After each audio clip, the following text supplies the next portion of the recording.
Graad 10 wiskunde.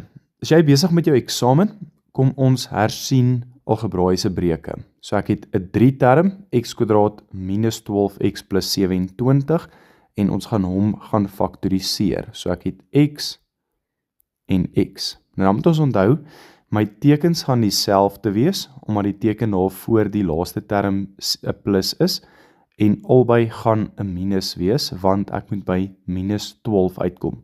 So, vir 27 gaan ons 9 maal 3, en minus 9 minus 3 gee minus 12. So, dis x minus 9 en x minus 3. So, bo het ons faktorisering van 'n 3 term, onder het ons 'n gemeenskaplike faktor. So, ek gaan uithaal 4x, en wat oorbly is x minus 3.